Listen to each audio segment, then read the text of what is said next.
अस्सलाम वालेकुम जी, मेरा नाम वसीम मलिक है। आज की इस वीडियो में ज़रा तफसीलन बात करते हैं सुप्रीम कोर्ट ऑफ पाकिस्तान में होने वाली कुछ अहम तब्दीलियों की। और ये वो अहम तब्दीलियां हैं जिनका बराह रास्त असर पड़ेगा पाकिस्तान के मौजूदा सियासी सूरत हाल पर, सियासी मंजरनामे पर। क्योंकि सुप्रीम कोर्ट ऑफ पाकिस्तान में कुछ ऐसी अहम तब्दीलियां रोनमा हुई हैं जिसके बाद चीफ जस्टिस काजी फायज ईसा जो गुज़श्ता 6 महीने से जिस तरह सुप्रीम कोर्ट ऑफ पाकिस्तान को लेकर चल रहे थे, 17 नवंबर 2023 की उस तारीख से जब उन्होंने चीफ जस्टिस का कलमदान संभाला और फिर आज की वो तारीख, तो अब मुस्तकबिल में वो वैसा करते नजर नहीं आ रहे मुझे, क्योंकि उन्हें अब कुछ ऐसी मुश्किलात पेश आ सकती हैं जो पैदा हुई हैं सुप्रीम कोर्ट में होने वाली कुछ ऐसी तब्दीलियों से। और फिर सबसे अहम और दिलचस्प बात वो ये भी है कि अब पाकिस्तान तहरीक इंसाफ जो अब तक मुकम्मल तौर पर नाउमीद थी पाकिस्तान के जुडिशल सिस्टम से, चीफ जस्टिस काजी फायज ईसा की सुप्रीम कोर्ट से, अब वो पुरुमीद नजर आएगी। आने वाले दिनों में कुछ ऐसे अहम मुकदमात सुप्रीम कोर्ट ऑफ पाकिस्तान में पाकिस्तान तहरीक इंसाफ लेकर जाएगी जो अब तक की यानी आज की तारीख का इंतजार किया जा रहा था। तो अब आप भी सोच रहे होंगे कि ऐसी क्या तब्दीली है। तो जनाब, सबसे पहले सुप्रीम कोर्ट ऑफ पाकिस्तान में बुनियादी तौर पर 3 ऐसे जो फोरम्स हैं वहां पर तब्दीलियां रोनमा हुई हैं। उसकी जो बुनियादी वजह है, जस्टिस सरदार तारिक मसूद जो सुप्रीम कोर्ट ऑफ पाकिस्तान के सीनियर प्यूनी जज थे वो रिटायर हो गए, और फिर जो chief justice Balochistan high court थे नईम अख्तर अवान, अब वो भी आज से उन्होंने बाकायदा तौर पर सुप्रीम कोर्ट ऑफ पाकिस्तान के जज के तौर पर हल्फ ले लिया है। अब इस सारे दौरान में चाहे सुप्रीम जुडिशल काउंसिल हो, जुडिशल कमीशन ऑफ पाकिस्तान हो, या फिर बिलखसूस supreme court practice and procedure act के बाद जो 3 रुकनी जजेस कमेटी बनी थी जिसका बुनियादी काम था आइन के आर्टिकल 184(3) के तहत होने वाली जो दरखास्तें हैं, आइनी दरखास्तें हैं, जब वो दायर होती हैं तो वो समाअत के लिए मुकर्रर करना,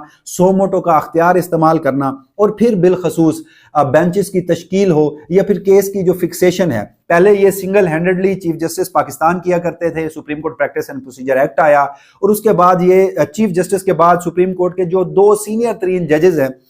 उनके साथ चीफ जस्टिस को मुशावरत करके ये सारा काम करना पड़ता है। और इसमें जो सबसे अहम बात वो ये है कि जो मेजॉरिटी में 2 जजेस होते हैं उनकी बात मानी जाती है। अब तक गुज़श्ता 6 महीने के दौरान चीफ जस्टिस काजी फायज ईसा के साथ होते थे जस्टिस सरदार तारिक मसूद, और मैंने सुप्रीम कोर्ट ऑफ पाकिस्तान को कवर किया तो मैं ये बात डंके की चोट पर कह सकता हूं कि जस्टिस सरदार तारिक मसूद हर सियाह सफेद में चीफ जस्टिस के साथ रहे, उन्होंने कभी कोई डाइसेंट नहीं किया। इससे कबल जो तीसरे जज थे वो जस्टिस इजाजुल एहसन थे, उनका डाइसेंट सामने आता रहा, मगर अब जब उन्होंने इस्तीफा दिया तो जस्टिस मंसूर अली शाह हो गए कमेटी के रुकन। अब जनाब जस्टिस मुनीब अख्तर इस 3 रुकनी कमेटी में शामिल हो चुके हैं, यानी चीफ जस्टिस काजी फायज ईसा के बाद जस्टिस मंसूर अली शाह और जस्टिस मुनीब अख्तर, इन 3 लोगों पर मुश्तमिल ये supreme court practice and procedure act के बाद जो कमेटी तश्कील दी गई है या कमेटी कानून के मुताबिक बनी है, उसमें जस्टिस मुनीब अख्तर शामिल हो गए हैं। अब जस्टिस मुनीब अख्तर के शामिल होने के बाद ही वो जो एक कॉन्सेप्ट था वो बज़ाहिर हमें नजर आता था कि चीफ जस्टिस काजी फायज ईसा इस वक्त सुप्रीम कोर्ट को एक जुडिशल मार्शल लॉ के तहत चला रहे हैं, क्योंकि गुज़श्ता 6 महीने के दौरान जो रियासत की पॉलिसी थी वही चीफ जस्टिस काजी फायज ईसा की पॉलिसी थी। जो फौजी स्टैब्लिशमेंट की पॉलिसी थी, चीफ जस्टिस काजी फायज ईसा इंटरेस्टिंगली बल्कि अलार्मिंगली हमें उसी पॉलिसी के साथ खड़े नजर आए, बिल्कुल पैरेलल चलते आ रहे थे, क्योंकि रियासत की पॉलिसी थी पाकिस्तान तहरीक इंसाफ को किसी सूरत को स्पेस नहीं देनी, और हमने देखा कि चीफ जस्टिस काजी फायज ईसा साहब जो थे बिल्कुल उसी के मुताबिक चले, बिल्कुल इंक्लाइन चले। तो अब यह मुश्किल हो जाएगा। उसकी बुनियादी वजह यह है कि जस्टिस मुनीब अख्तर शामिल हो गए हैं, और जस्टिस मुनीब अख्तर जब शामिल हुए हैं तो जस्टिस मुनीब अख्तर का अब तक का जो कंडक्ट है, गुज़श्ता 2 सालों का अगर मैं कंडक्ट देखूं, गुज़श्ता 3 सालों का मैं कंडक्ट देखूं, क्योंकि इन 3 सालों में मैंने जस्टिस मुनीब अख्तर की अदालत को कवर किया है, उनके फैसले देखे हैं, उनका जो एक अदालती तरीकाकार है वो देखा है। तो जस्टिस काजी फायज ईसा साहब अब तक जो सुप्रीम कोर्ट लेकर चल रहे थे अब उनके लिए मुश्किल होगा। और दूसरी और अहम बात वो ये कि जस्टिस मंसूर अली शाह अब इस कमेटी का हिस्सा है। आपको एक मैं बात बताता हूं, at the end of the day justice Mansoor Ali Shah कहीं ना कहीं चीफ जस्टिस काजी फायज ईसा के साथ खड़े नजर आते हैं जो भी फैसले हों, मगर एक मजबूत और एक तवाना आवाज की सूरत में वो इख्तलाफ भी करते हैं। इस तरह नहीं कि जिस तरह जस्टिस सरदार तारिक मसूद साहब थे, मतलब चीफ जस्टिस काजी फायज ईसा ने जो कह दिया उन्होंने मान लिया। और फिर हमने देखा कि जिस दिन जस्टिस सरदार तारिक मसूद गए तो चीफ जस्टिस काजी फायज ईसा खासे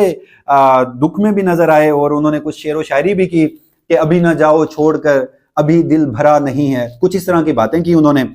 अब मामला क्या होगा इस सब के बाद, क्योंकि मैं जस्टिस मंसूर अली शाह की बात कर रहा था। आपको याद होगा बल्ले का इंतखाबी निशान छीना गया इंतखाबात से कबल पाकिस्तान तहरीक इंसाफ से। उसके बाद दो ऐसे केसेस थे जो जस्टिस मंसूर अली शाह ने सुने।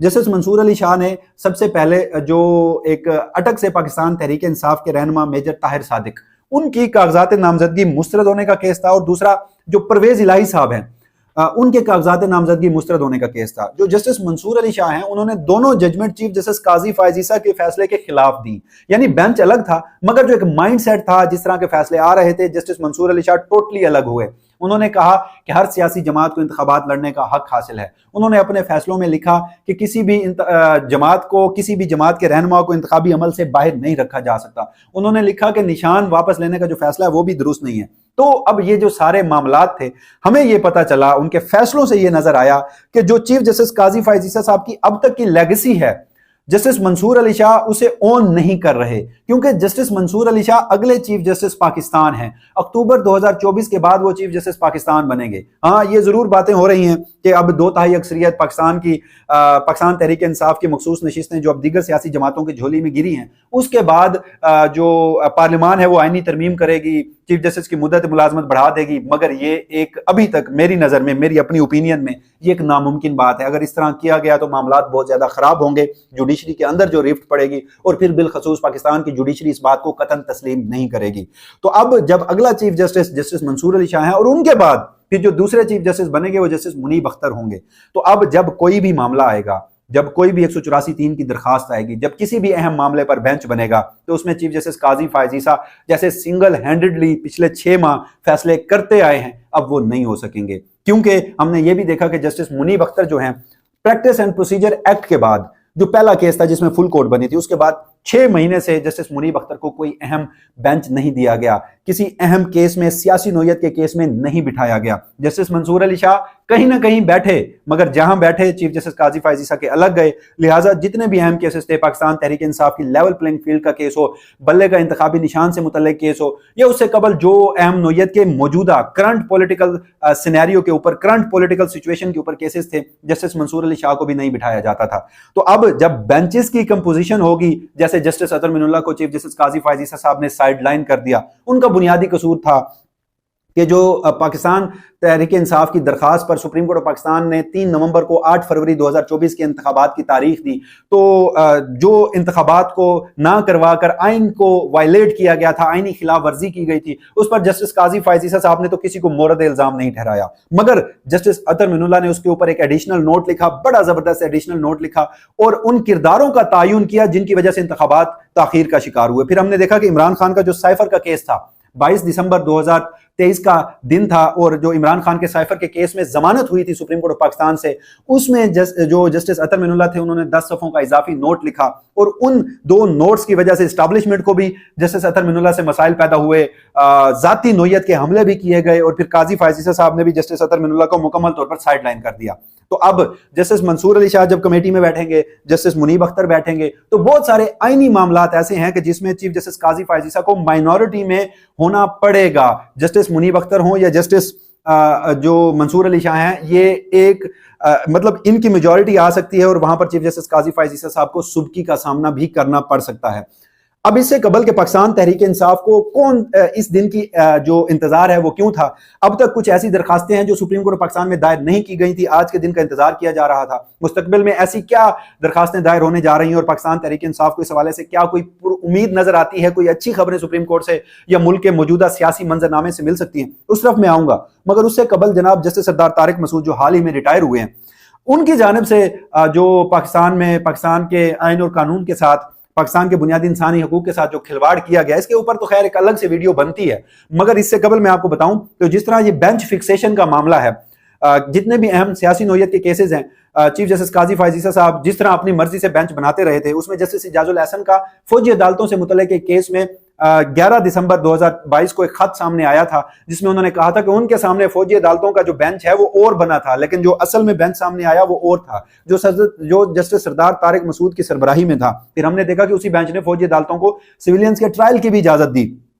और आज तक इंटरेस्टिंगली जस्टिस इजाजुल हसन के उस खत का जवाब नहीं दिया गया। तो जस्टिस सरदार तारिक मसूद साहब वही जज हैं जिन्होंने पाकिस्तान तहरीक इंसाफ को जब पेशावर हाईकोर्ट से रिलीफ मिल रहा था तो उन्होंने बड़ी सख्त ऑब्जर्वेशंस दी थी, पेशावर हाईकोर्ट के फैसले को रिवर्स किया था, जिसके बाद जो सियासी इंजीनियरिंग के लिए अदलिया का इस्तेमाल हो रहा था, एस्टैब्लिशमेंट उसे मजीद आगे बढ़ाने में कामयाब हुई। पाकिस्तान तहरीक इंसाफ के जो लोग थे, एक मुकदमे में जमानत, दूसरे में गिरफ्तारी, तीसरे में, चौथे में, तो एक लामुतनाही सिलसिला शुरू होता गया। जैसे सरदार तारिक मसूद वही जज थे जिन्होंने सिविलियंस का फौजी अदालतों में ट्रायल की इजाजत दी, चीफ जस्टिस काजी फायज ईसा के हर सियाह सफेद में शामिल हुए, और जो बल्ले का इंतखाबी निशान का फैसला था या उससे पहले लेवल प्लेइंग फील्ड का फैसला था। यानी गुज़श्ता 6 महीने में पाकिस्तान तहरीक इंसाफ को कहीं पर भी सुप्रीम कोर्ट ऑफ पाकिस्तान से रिलीफ नहीं मिला। ये चीजें ऑन फैक्ट्स हैं, ये चीजें एडमिटेड फैक्ट्स के तौर पर सामने आई हैं। आप गुज़श्ता 6 महीने की टाइमलाइन में अगर आपके सामने रख दूं तो ये सर्कमस्टांशियल एविडेंस साबित होंगे, जो मैं अपनी बात कह रहा हूं मैं उसे साबित कर पाऊंगा। तो अब खैर वीडियो का दौरानिया लंबा हो जाएगा, वरना मैं आपको एक एक केस की तफसीलात बताता। अब इसमें अहम मामला क्या है, पाकिस्तान तहरीक इंसाफ ने कौन कौन से ऐसे अहम केसेस हैं जो मजीद सुप्रीम कोर्ट में लाने हैं जब ये बैंक कमेटी की कंपोजिशन हो चुकी है। इंतखाबी केसेस हैं, यानी इंतखाबात में जो धांधली हुई है, सुप्रीम कोर्ट से रजू नहीं किया पाकिस्तान तहरीक इंसाफ ने बतौर जमात, जितना बड़ा डाका डाला गया अवामी मैंडेट पर, क्योंकि पाकिस्तान तहरीक इंसाफ को सुप्रीम कोर्ट से उम्मीद नहीं थी, लिहाजा अभी तक रजू नहीं किया गया था। फॉर्म 45 का मामला हो या उसके अलावा बल्ले का इंतखाबी निशान, उसका एक रिव्यू पड़ा है, यानी बल्ले के इंतखाबी निशान से मुतल्लिक जो चीफ जस्टिस काजी फायज ईसा की सरबराही में 3 रुकनी बेंच का फैसला था, उसका एक रिव्यू है, वो ऑलरेडी फाइल हो चुका है, मगर केस समाअत के लिए मुकर्रर नहीं हुआ। तो ये तमाम तर मामलात हैं, और अल्टीमेटली इमरान खान के केसेस अगर इस्लामाबाद हाईकोर्ट से रिलीफ नहीं मिलता तो फिर सुप्रीम कोर्ट ऑफ पाकिस्तान में जाएंगे। तो ये सारे मामलात हैं। और दूसरी जानब अगर देखा जाए बुनियादी इंसानी हकूक का मामला, और वो मामला फौजी अदालतों से मुतल्लिक है, अब तक बेंच इसकी तश्कील नहीं दी गई, जो बेंच जैसे सरदार तारिक मसूद साहब ने तोड़ा था, और जिस तरह उन्होंने जो तारीख थी गालबन वो 13 दिसंबर 2023, और इसी तरह आईने पाकिस्तान की किताब उछालते हुए कहा था कि जनाब पता नहीं बुनियादी इंसानी हकूक हमें कहां लेकर जाएंगे, और कहा था कि वो बेंच से अलग नहीं हो रहे, जो कर सकता है वो कर ले। और फिर